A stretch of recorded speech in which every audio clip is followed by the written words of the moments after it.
ಇನ್ನ ಇರಾನ್ ಮೇಲಿನ ಯುದ್ಧಕ್ಕೆ ಸುಸ್ತಾಗಿದ್ದಾರೆ ಡೊನಾಲ್ಡ್ ಟ್ರಂಪ್. ಸಾಕಪ್ಪ ಈ ಯುದ್ಧ ಅಂತ ಕೈ ಚೆಲ್ಲಿತ ಅಮೆರಿಕ. ಈ ತರದೊಂದು ಪ್ರಶ್ನೆ ಹುಟ್ಕೊಳ್ತಾ ಇದೆ. ಹರ್ಮೋಜ್ ಜಲಸಂಧಿಯೂ ಬೇಡ, ತೈಲವೂ ಬೇಡ, ಯುದ್ಧ ನಿಂತ್ರೆ ಸಾಕು ಅಂತ ಉತ್ಸಾಹ ಕಳ್ಕೊಂಡ್ರ ಡೊನಾಲ್ಡ್ ಟ್ರಂಪ್. ಇನ್ ಮುಂದೆ ಯಾವ ದೇಶಕ್ಕೂ ನಾವು ಸಹಾಯ ಮಾಡಲ್ಲ, ಹರ್ಮೋಜ್ ಮೂಲಕ ನೀವೇ ನಿಮ್ಮ ತೈಲವನ್ನ ಪಡೆದುಕೊಳ್ಳಿ ಅಂತ ಸೋಷಿಯಲ್ ಮೀಡಿಯಾದಲ್ಲಿ ಪೋಸ್ಟ್ ಅನ್ನ ಮಾಡಿದ್ದಾರೆ ಟ್ರಂಪ್ ಅವರು.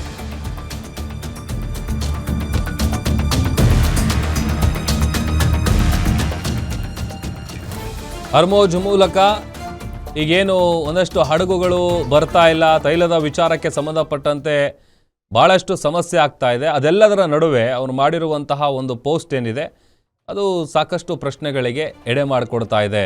ಯಾಕಂತಂದರೆ ಇನ್ಮುಂದೆ ಯಾವ ದೇಶಕ್ಕೂ ಸಹಾಯ ಮಾಡಲ್ಲ, ಹರ್ಮೋಜ್ ಮೂಲಕ ನೀವೇ ನಿಮ್ಮ ತೈಲವನ್ನು ಪಡೆದುಕೊಳ್ಳಿ ಅನ್ನುವಂಥ ವಿಚಾರಕ್ಕೆ ಸಂಬಂಧಪಟ್ಟಂತೆ ಅವ್ರು ಮಾಡಿರುವಂಥ ಪೋಸ್ಟ್ ಏನಿದೆ, ಯುದ್ಧ ನಿಂತರೆ ಸಾಕು ಅಂತ ಏನಾದರೂ ಇಲ್ಲಿ ಡೊನಾಲ್ಡ್ ಟ್ರಂಪ್ ಅವರು ಉತ್ಸಾಹ ಕಳ್ಕೊಂಡ್ರಾ ಅನ್ನುವಂಥ ಪ್ರಶ್ನೆ ಹುಟ್ಕೊಳ್ತಾ ಇದೆ.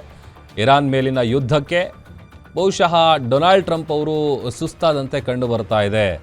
ಸಾಕು ಈ ಯುದ್ಧ ಅಂತೇಳಿ ಅಮೆರಿಕ ಏನಾದರೂ ಕೈ ಚಲ್ತಾ ಅನ್ನುವಂಥ ಅನುಮಾನಕ್ಕೆ ಎಡೆ ಮಾಡಿಕೊಡ್ತಾ ಇದೆ ಅವರು ಮಾಡಿರುವಂತಹ ಈ ಒಂದು ಪೋಸ್ಟ್.